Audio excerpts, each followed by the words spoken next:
আপনাদের দিকে এই জায়গায় মুস্তাফা জানের রহমতে লাখো সালাম পড়া হয়, পড়েন আপনারা? হ্যাঁ পড়েন কোনদিনই? বাংলাদেশের মাটিতে আমি যখন 2021-এ গিয়েছিলাম সর্বপ্রথম সফর, ওখানে আল্লাহর ওলির মাজার 360 জন ওলি। জোরে জোরে কতজন? 360 জন। আমি সিলেটে গেলাম, যাওয়ার পর দেখতেছি এমন একটা কবর, যার কবরটা আপনার উত্তর আর পূর্ব হয়ে আছে, আপনার পশ্চিম আর পূর্ব হয়ে আছে। আমি দেখলাম সাধারণত আমরা যখন মানুষকে মাটি দিই, কবরস্থ করি, তখন আপনারা পশ্চিম আর পূর্ব দিকে করেন না উত্তর দিকে করেন না? করেন তো? পশ্চিম আর এদিকে করেন তো?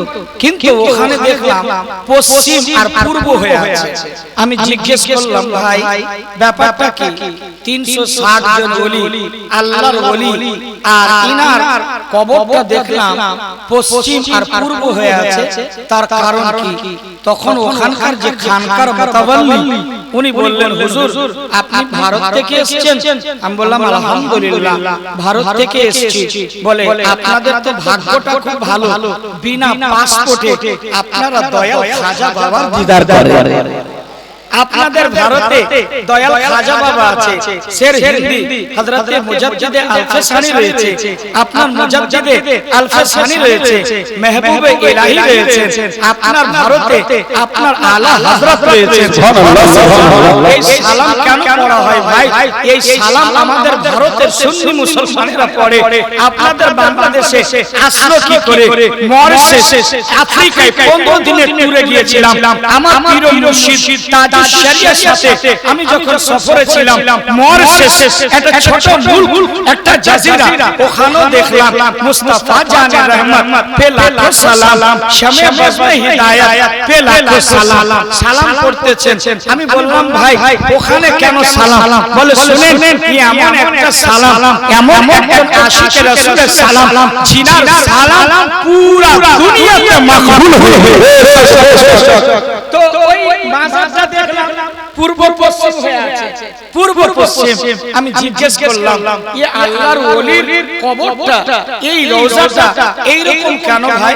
বলছে হুজুর উনি যখন হায়াতে ছিলেন তিনি একটা ওয়াসিয়ত করেছিলেন, একটা ওয়াসিয়তনামা লিখেছিলেন যে আমি যদি মারা যাই, যেদিন মারা যাব, আমার কবরটা পূর্ব পশ্চিম করবে আমার পীর ও মুর্শিদের কদম তলে রাখবে।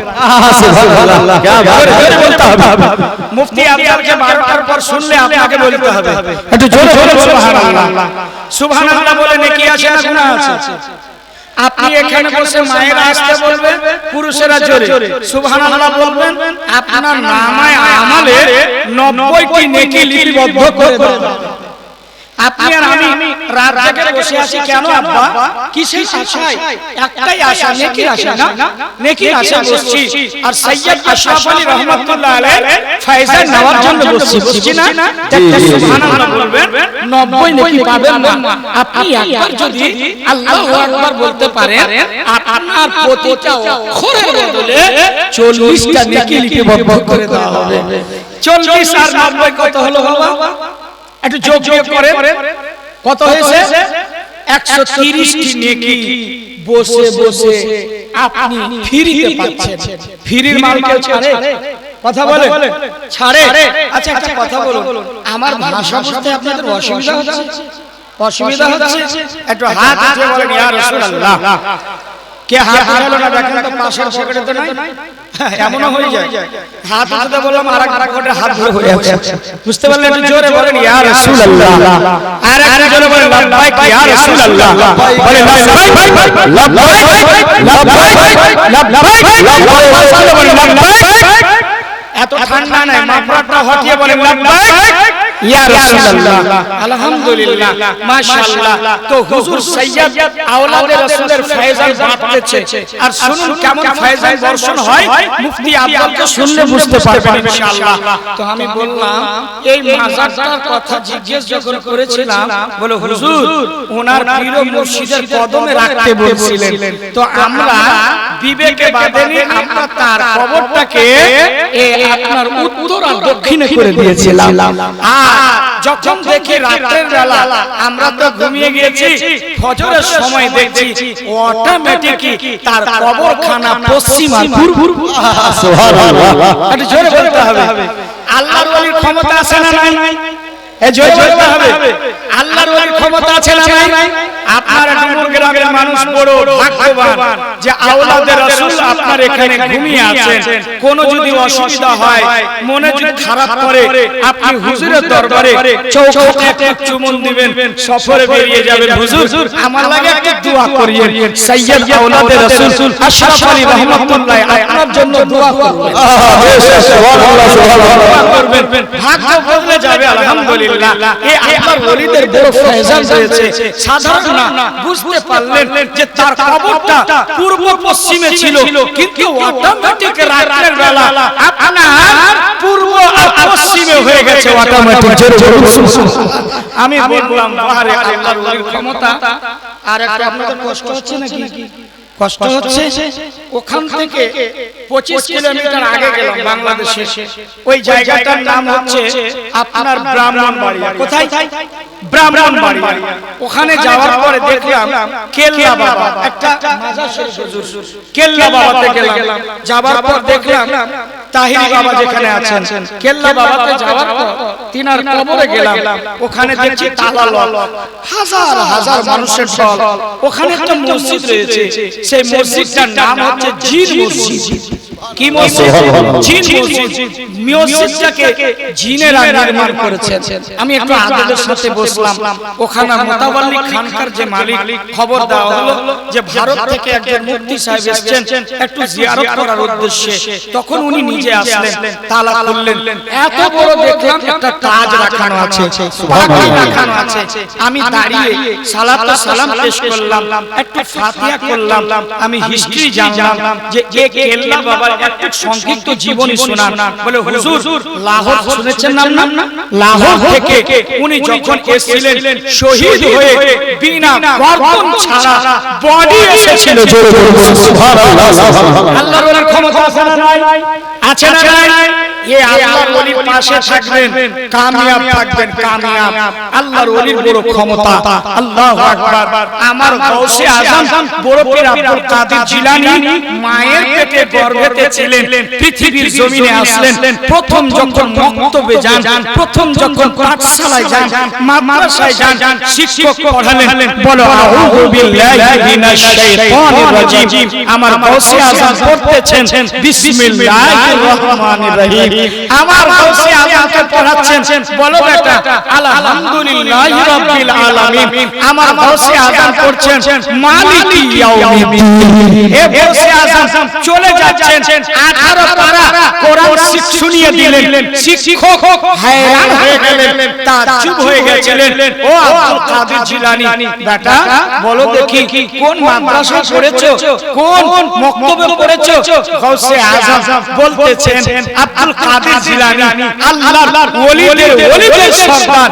তিনি বলতেছেন ওগো শিক্ষক মহাশয়, খোদার কসম আমি কোন মাদ্রাসায় পড়িনি, কোন শিক্ষকের কাছে পড়িনি, স্টার্টিং আপনার কাছ থেকে শুরু। আমার গাউসে আজমকে বলছেন ও বাবা আপনি জিন না আব্দুল কাদের জিলানী? বলে আপনাকে মনে হয় জিন? বলে না, তাহলে আমি একটা মানব। বলে আপনি শিখলে কি? বলে গাউসে আজম বড় পীর আব্দুল কাদের জিলানী গিলানী আর মাদার জাদ ওলি, তিনি বলতেছেন খোদার কসম আমি মায়ের গর্ভে ছিলাম। আমার মা যখন পবিত্র কোরআনে তেলাওয়াত করতেন, আমি আব্দুল কাদের আমি গর্ভ থেকে শুনতাম।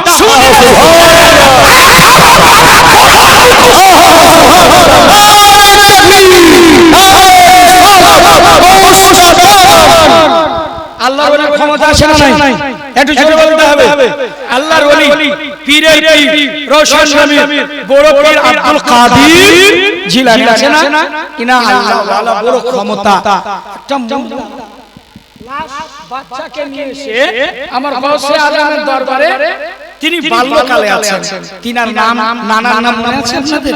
ওনার নাম, নানার নাম হযরতে আব্দুল্লাহ সোমাই। জোরে বলুন সুবহানাল্লাহ। বড় পীর সাহেবের নানার নাম কি ছিল? হযরতে আব্দুল্লাহ সুমাই। তো একজন মহিলা এই মায়েদের মতো একটা মা ওই শিশু বাচ্চাকে নিয়ে চলে যাচ্ছেন, অসুস্থ হয়েছেন, চলে যাচ্ছেন। হুজুরের দরবারে যাব, একটু ঝাড়ফুঁক করিয়ে নেব, তেল পড়া দেবে হুজুর, ছেলে ভালো হয়ে যাবে। এই কথা নিয়ে চলে যাচ্ছেন। রাস্তায় যেতে যেতে ওই বাচ্চাটা শ্বাস বন্ধ হয়ে গেছে, কথা বলে না, চোখও খুলে দেখেন না, মা কাঁদতেছেন। আব্দুল্লাহ সুমাই নিকটে গেলেন, যাওয়ার পর বলতেছেন, ওগো হুজুর, একটু আমার ছেলেটার দিকে দেখেন না, কথা বলে না, অসুস্থ হয়েছিলেন। আমার গৌসে আজমের নানা তিনি সরানোর পর দেখছেন আর সে আজমের দিকে তাকালেন, সরার দিকে তাকালেন, জবাব দিয়ে দিলেন, ছেলেটা বেঁচে নাই, মৃত্যু হয়ে গেছে। এ মা, ছেলের কথা শুনলে মা কি আর সহ্য করতে পারবে বাবা? পারবে? পারবে না। মা কেঁদে পড়লেন, বাবা একটাই মাত্র আমার সাহারা ছিল, এই ছেলে আবার মারা গেল, আবার আমি কাকে নিয়ে থাকবো? এবার আব্দুল্লাহ সুমাই বলছেন, মা তুমি ফিরে চলে যাও। আল্লাহু আকবার। এই কান্না যখন ওই মহিলা করতে লাগলেন, কান্নার আওয়াজ শুনে আমার গৌসে আজম বড় পীর আব্দুল কাদের জিলানী বাল্যকালে ঘরের ভিতরে আছেন, কান্নার আওয়াজ শুনে আমার বড় পীর সাহেব বাইরে আসলেন। আসার পর বলছেন, মহিলাটিকে জিজ্ঞেস করছেন, ও মা আপনি কেন কাঁদতেছেন? কান্নার উদ্দেশ্য কি মা? আপনি খুইলা বলুন। ওই বৃদ্ধা মা তখন বলেছিলেন, বেটা আব্দুল কাদের জিলানী, আমি এর জন্য কাঁদছি, আমার ছেলেটা অসুস্থ হয়েছিল, আস্তে আস্তে নাকি মারা গেছে, আপনার নানা অর্ডার দিয়ে দিয়েছে, সেই ছেলেটা মারা গেছে, এর জন্য আমি কাঁদতেছি। হে মুসলমান শুনুন, গভীর মনোযোগ আছে আপনাদের। গৌসে আজম এবার বলছে, মা আপনি কাপড়টা সরান, আপনি কাপড়টা সরান, দেখি ছেলেটা আছে না মারা গেছে। বাল্যকালে গৌসে আজম বড় পীর আব্দুল কাদের জিলানী দেখেন কেমন কারামত দেখিয়েছিলেন। বলছে, মা কাপড়টা সরান। যখন ওই বৃদ্ধা মা কাপড় সরালেন, মুর্দা ছেলে, মরে গেছিল ছেলে, আমার গৌসে আজম যখন নজর দিয়ে এইভাবে তাকাইয়া দেখে